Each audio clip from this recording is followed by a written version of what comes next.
Hi, Taylor. Have you had a chance to think about the cohabitation thing? I've been waiting for your response forever, but I can't wait any longer. It's been a whole month. I'm sure you've reached a decision by now. Can you let me know already? Why are you being so stubborn? Hi, Alana. I've already given you my answer many times. We're not going to live together. And I've also told you many times that I won't accept that answer. If your mother-in-law requests to live together, you should go along and say by all means. It's time to stop this pointless stubbornness and learn what it means to be a good daughter-in-law. Besides, Cole also wants to live with me. But your stubborn attitude is holding him back from taking the next step. He has clearly said he doesn't want to live with you. It's a joint decision between us not to live with you. Either you're making assumptions or he's being considerate toward you. You clearly don't understand his feelings. You're failing as a wife. When you deny the most crucial part, it's impossible to make any progress. Anyway, living together is happening no matter what. I'll move over there. You better be thankful since I'm going through all this trouble. No way. Once I've sorted out my moving arrangements, I'll let you know, so make sure you're prepared to welcome me. No matter what you say, we have no intention of living with you. Hey, honey. Sorry for texting you so late. I got a message from my mom about the living situation. Is she forcing us to agree or something? Oh, hon. Yeah, it's like she's taking matters into her own hands. I'm totally against it. I can't live with her. You made it clear, right? Of course, I haven't agreed to anything. I was planning to talk about it when you got back from your night shift. I guess she made the first move. What happened? If you read our chat from this afternoon, it'll make more sense. But to sum it up, it's like if the mother-in-law wants to live together, the daughter-in-law should follow suit. I told her you were against it too, but she said it was either me assuming things or you're being considerate toward me. You're supposed to be in favor of living together, so she's planning to move in with us. She said to get ready to welcome her. Voila. Seriously? She's just completely ignoring our opinions. Even though she's my mom, I'm so fed up with her. So when is she planning to move in? She let us know when she's ready, so it might not be right away, I guess. She hasn't given a clear date. Doesn't seem like it's happening in the next few days. But we should probably consider that we don't have all the time in the world. Well, we should figure something out before our honeymoon trip next week. True that. I guess it won't be tomorrow or the next day, so we still have a bit of time. My break is almost over. I'll just finish my night shift for now.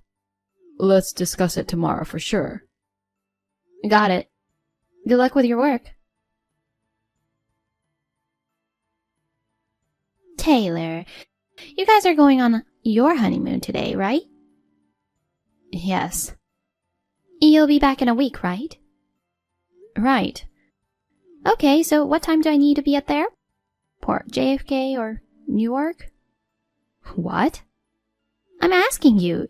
It's just that you never told me where to meet you, so I took the initiative to ask.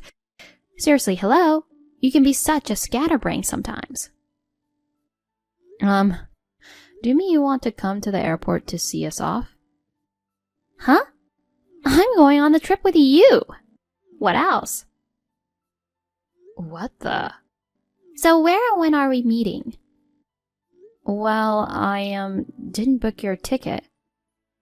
OMG. It's just me and Cole. Why? Why am I being left out? That's not fair. Left out? It's a honeymoon trip for us. It's normal for a married couple to go alone, right? What are you talking about? The whole world might think that, but Cole should want to take me with him. He's right next to me asking if you, who's never been overseas, have a passport in the first place. Oh, come on. I could just buy one at the airport. Are you serious?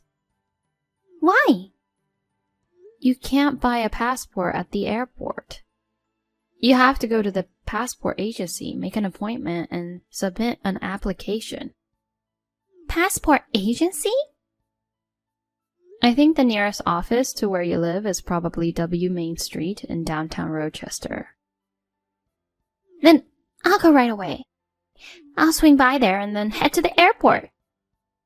But they don't give you a passport then and there. It usually takes some time. What in the world?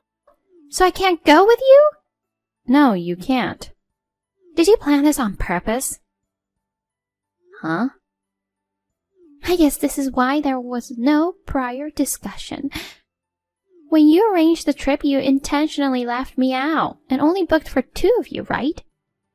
And to make sure I wouldn't accompany you, you kept the passport application a secret. You got quite the nerve. You must have kept all of this from Cole, too. He must be really upset that I can't go with him. A despicable person like you isn't worth being his wife. He actually handled all the travel arrangements, you know. That's a lie. And why would I ask about passport stuff for someone who's not supposed to go? Hold on. So you mean I wasn't included from the beginning? Right. You never were. To be honest, the idea of you joining the honeymoon is so outrageous that both of us are really taken aback. We've never heard of parents tagging along on a honeymoon. It's weird. But I guess you understand now that it's not something you can just leave on a moment's notice like a domestic trip. Anyway, I have to go. Hi, Taylor. I guess you're flying back now. Well, that's not really important. The thing is, since I couldn't go on a trip with you and had some free time, I decided to put it good use by preparing for the move. It went pretty smoothly, and I've already set off for your apartment. I'll be there in about 2 hours, so I'm letting myself in, okay? Oh, and you don't have to worry about the key. When you guys stayed over for Christmas, I borrowed it from your bag and had a spare made. You've been pretty tight-fisted, so I took matters into my own hands, and it paid off. But seriously, starting today, I can live in that fancy apartment too. It might not be one of those trendy high-rises, but being on the top floor is still amazing. My son sure knows how to pick a nice place. So Taylor, starting today, we're living together. You're going to get some serious training from me. Hey, the key isn't working. What's going on here? Taylor, are you there? Answer me. Alana, I just got off the plane and turned on my phone. What on earth is going on? I want clear explanations from you. Oh, Taylor, I arrived at your place a little while ago, but the key isn't working. Huh? You're already there? What happened to let us know beforehand? Like you said you would. Well, it's because you didn't take me on the honeymoon. I had some free time, so I moved in early. More importantly, why isn't the key working? Did you change the lock because you didn't want me here? You're really sneaky, aren't you? I guess I'll need to rethink my plans for your training from today. It's going to be even more strict and draconian than originally planned. In your dream. What? Phew, that was close. Dodged a bullet there. I don't get it. What are you talking about? I don't want to talk to you anymore, especially since you're so unreasonable and freaky. What the? Hey, you! You're insulting the mother of your husband. Mom! Oh, Cole! Listen, Taylor just unleashed some totally uncalled for verbal attacks on me. You're going to help me with the training to put her in place. I'm living with you guys from now on, and I'm going to make sure everything's just right. Never mind the training. All you ever do is say whatever you want. See? She's really selfish, isn't she? I'm talking about you. Me? Since you seem to have trouble believing her, I'll say it myself. We're not going to live with you. No way! It's been 10 years since Dad divorced you, and it seems like you still have a problem living alone. But the moment you take out that frustration on her is so appalling that living together is out of the question. Hold on, Cole. There's no need for you to be considerate to such a terrible wife of yours. I know your true feelings. It must have been tough all these years being with her. From now on, I'll be with you so you don't have to worry anymore. You've already landed, right? I wonder how long it'll take you to get home, since it seems like Taylor changed the lock. I'll wait for you at a nearby cafe. She didn't change the lock. Really? Then who could have done something like this? It's not a prank. The management of the apartment probably changed the locks as part of their preparations for the next tenant. Management? New tenant? We've already moved. We didn't want to be there when you barged in on us. It was a smart move before our honeymoon. OMG. Oh, I get it. Taylor must have said something to you, right? What the? It's okay, I'll help you out. What's the new address? I'll find a good divorce lawyer for you. I won't let that terrible woman step a foot inside of the new place. God, don't you get it? Haven't you realized that Dad divorced you because of your personality issues? Huh? God darn it. You never admit your mistakes and even have paranoid delusions, leading to constant disputes with neighbors. Do you know how ashamed Dad and I felt every time we had to apologize for your fits? How many times have we had to move and I had to change schools because of you? I had a miserable childhood thanks to you. And even as an adult, and after getting married, I still have to be plagued by your issues. Wait, Dad put up with a lot, you know. He endured it all those years until I turned 18. I've had enough, too. To be honest, I reached my limit a long time ago. I managed to endure because we lived separately and we only met occasionally. Cole, what are you saying? You love me, don't you? Yeah, right. I don't need a mother who completely ignores my feelings and insists on cohabiting. Cole, honey.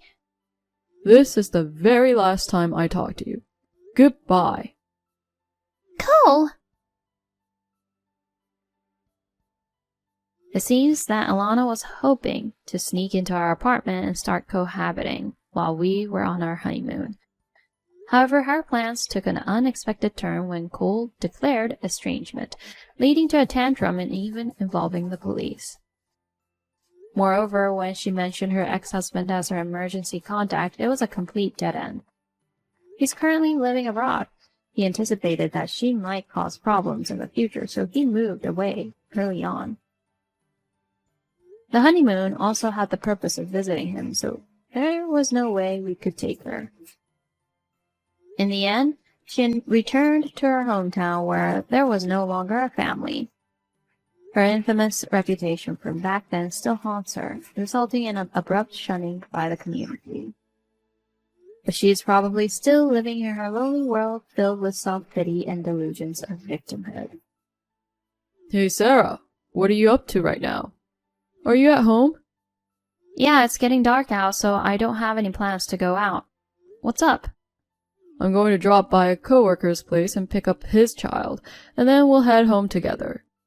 Can you take care of the kid? Huh? What do you mean?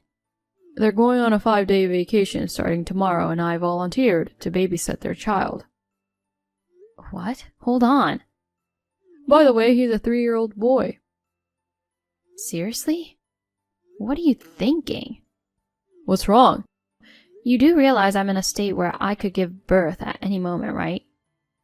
You haven't forgotten that my due date is around the corner. Come on, it's not a big deal. If you can hold P, then you can hold it in too. It hasn't come out for 9 months, so you should be fine for another 5 days. Hold it in?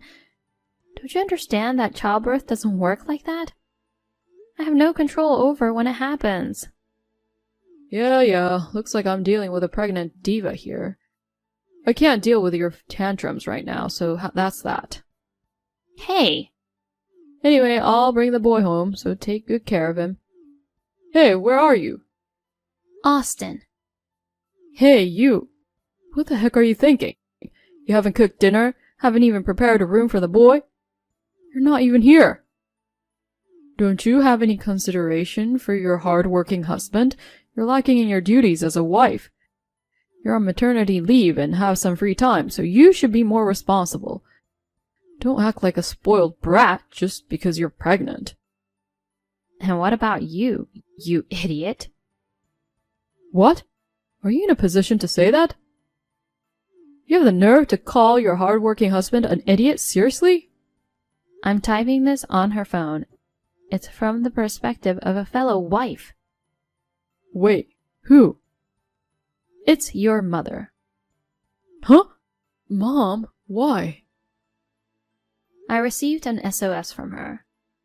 She's resting here now. She's too exhausted even to look at her phone, so I'm handling you for her. Wait, she's at your place? Yes, I drove her here. Ah, that diva, causing trouble for you too. You don't have to take everything she says seriously. She's just being spoiled. She's going overboard with her demands just because she's pregnant. If it's that tough, why doesn't she just give birth already and get it over with? I brought my coworker's child with me. Tell her to come back soon. I saw your chat history. Oh, so you know she's been too demanding. How the heck do you expect her to hold the baby in? Huh? Taking care of someone else's child right before the due date? It's reckless. You should be responsible for looking after the boy while she rests here. You can handle it, can't you? No way. It's going to be a problem. I've never taken care of a 3-year-old before.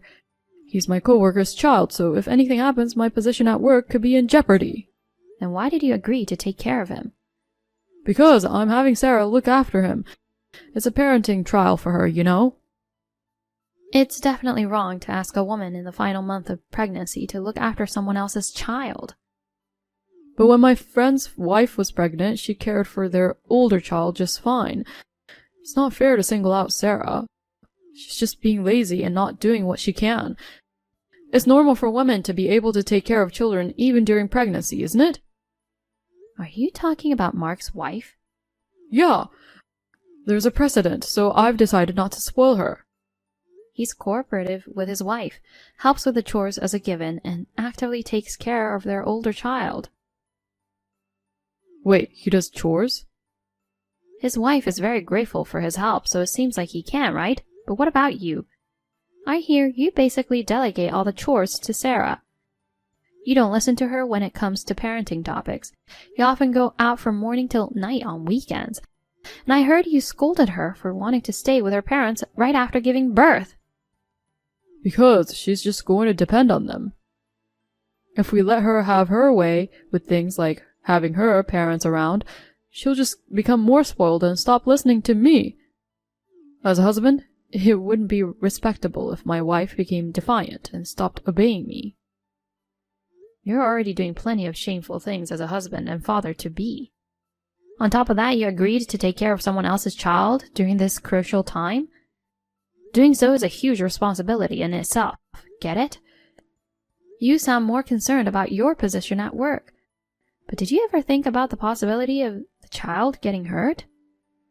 If Sarah pays attention, everything should be fine. Then you should be the one taking care of him. No way, I've never taken care of a child before. It's an opportunity for you to learn about parenting, so why don't you take it on? You're going to be a father soon, so you have to try. Let me talk to Sarah. Her contractions have started. Wait, that can't happen yet. I told her to hold it for another 5 days. The kid is running around the house, even drawing on the walls, and it's impossible to handle right now. Send her back home soon. Make him quiet down and clean up the walls. Idiot, you can't control the timing of childbirth. Seriously? Then I'll come over there now. Don't you dare. Don't come to the hospital either. Why? You have the boy you just took in. You can't move around freely, can you? You're not planning to leave him home alone, are you? Of course not. I'll take him with me. You can't bring a restless 3-year-old boy near a pregnant woman in labor. I'll take care of everything here, so you fulfill your responsibility in looking after him. But I can't handle such an undisciplined little kid alone. I shouldn't have agreed to take him. At least you come and help me, please. Stop it already. Thanks to Miranda's precise judgment, I safely gave birth to a baby boy. During my short hospital stay, Austin tried to visit me multiple times, despite the warning from Miranda about bringing the poorly disciplined 3-year-old along. Due to the disturbance they were causing to other patients, the hospital decided to ban them from entering. Anyway, that moron's lack of understanding of pregnancy was quite exasperating. I never thought he truly believed I could control the timing of childbirth. My in-laws apologized for his ignorance. I'm now thankful that I got to know his true nature before seriously starting to raise our child. After being discharged from the hospital, I returned to my parents and eventually filed for a divorce. I demanded full custody, of course. Even now, 6 months later, I continue to receive messages seeking reconciliation. He's not fond of my parents, who are straightforward about things, so I don't have to worry about him ever showing up here.